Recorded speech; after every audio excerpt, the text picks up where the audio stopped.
அன்றாடம் பயன்படுத்தும் மசாலா பொருட்கள், அரிசி உள்ளிட்ட பொருட்களுக்கு ஜிஎஸ்டியை முழுமையாக நீக்க வேண்டும் என தமிழ்நாடு வணிகர் சங்க பேரவையின் மாநில தலைவர் சவுந்தரராஜன் மத்திய அரசுக்கு கோரிக்கை விடுத்துள்ளார்.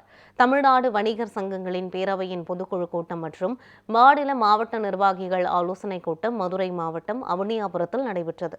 இந்த கூட்டத்தில் கலந்து கொண்ட தமிழ்நாடு வணிகர் சங்கங்களின் பேரவை மாநில தலைவர் சவுந்தரராஜன் செய்தியாளர்களை சந்தித்தார். அப்போது பேசிய அவர், மத்திய அரசு சமீபத்தில் ஜிஎஸ்டி வரி விகிதத்தை மாற்றி அமைத்ததற்கு தமிழ்நாடு வணிகர் சங்கங்களின் பேரவை சார்பில் நன்றி தெரிவித்துக் கொள்கிறோம் என தெரிவித்தார்.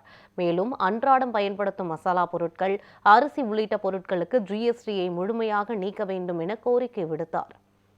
இந்த பெயரை நாங்கள் வைப்பதற்கு காரணம், எங்கள் பேரவையின் நிறுவன தலைவர் அவர்கள் சுதேசி கொள்கையை கடைபிடித்து வாழ்நாள் முழுதும் வாழ்ந்து காட்டியவர்.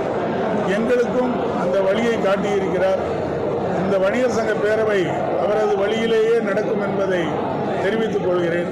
அதேபோல் மத்திய அரசு சமீபத்தில் ஜிஎஸ்டி வரி விகிதத்தை மாற்றி அமைத்ததற்கு எங்கள் தமிழ்நாடு வணிகர் சங்கங்களின் பேரவை சார்பாக நன்றி தெரிவித்துக் கொள்கிறோம்.